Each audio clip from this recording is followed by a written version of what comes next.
Raamatute lugemine on super kasulik. Tahaks rohkem lugeda, aga pole aega. Kui palju sina aastas raamatuid loed? Kas sa loed äkki nii palju? Okei, ilmselt sa oled natuke tublim.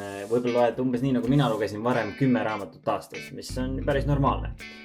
Aga siis toimus muutus ja peagi ma lugesin nii palju raamatuid aastas. Keskmiselt siis 26. Ja see muutus toimus ilma, et ma oleks pidanud pingutama või selle nimel mingeid eesmärke seadma. Ja kui sina tahad teada, kuidas kahekordistada oma loetud raamatute hulka, siis vaata edasi. Mina olen Valdur Rosenvald ja olen produktiivsusklubist. Produktiivsusklubi on koht nendele, kes tahavad päriselt produktiivsemaks saada, ehk siis mitte lihtsalt õppida, vaid õpituga praktikasse panna. Kuidas ma siis sain nii palju rohkem raamatuid lugeda ilma, et ma oleksin pidanud isegi pingutama? Vastus on audioraamatud. Ma tean, lihtne, aga ma tooksin välja 4 müüti, mis sellega seoses levivad. Müüt 1. Mul pole aega isegi tavaraamatuid lugeda, kuidas ma peaksin veel audioraamatuid jõudma kuulata. Ja muidugi siin peitubki ilmselgelt vastus sellest, kuidas ma nii palju sain rohkem raamatuid läbi töötada. Sellepärast, et audioraamatute puhul sa ei pea eraldi võtma aega selleks, vaid sa saad seda teha teiste tegevuste ajal. Ja minu arust see ongi audioraamatute kõige võimsam omadus. Ja loomulikult need tegevused peavad olema sellised, mis on sinu jaoks automaatsed. See tähendab, et su ajul on piisavalt palju vaba ressurssi, et sa saad keskenduda ka raamatu kuulamisele. Inglise keeles nimetatakse seda background tasking uks. Vaatame nüüd, kuidas see minu elus toimib. Kärutan last, kuulan audioraamatut.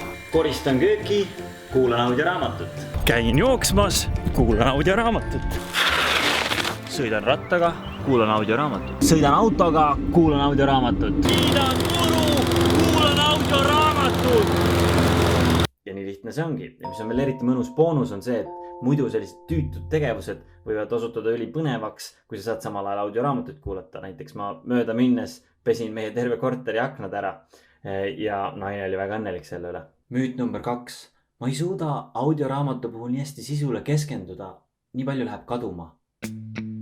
Okei, kui sa oled tubli ja sa loed füüsilisi raamatuid palju, nii palju kui sa ise soovid, siis see argument on normaalne.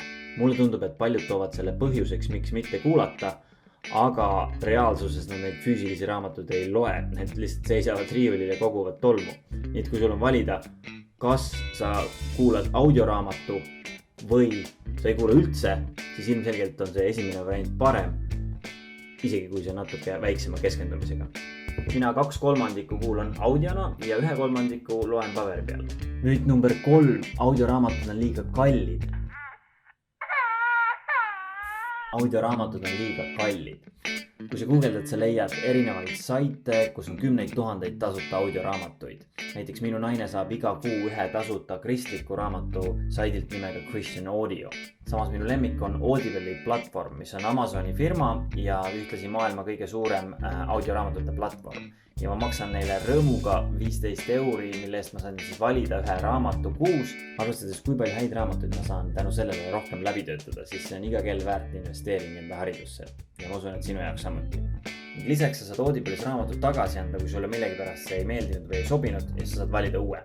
Müüt number 4. Audioraamatute kuulamine on keeruline. Kui sa ei ole tõesti üldse audioraamatuid varem kuulanud, siis alguses tundub, et okei, et kus ma need raamatud leian, mis äppi ma kasutama peaks. Tegelikult üsna lihtne on alustada. Kui sa tahad katsetada Audible'i, siis neil on 30-päevane prooviversioon. Ja saad äppi alla laadida, valida omale raamatu ja kohe kuulama hakata. Ja lisaks, kui keegi sõber saadab sulle raamatu soovituse selle äpi kaudu, siis sa saad tasuta veel ühe raamatu, nii et 2 tasuta raamatut juba.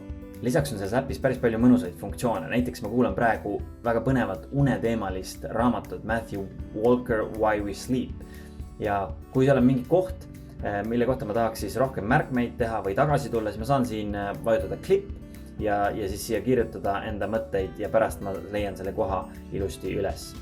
Siis on kiirendus, mina kasutan enamasti 1,2 korda, 10-tunnine raamat läheb 8 tunniga.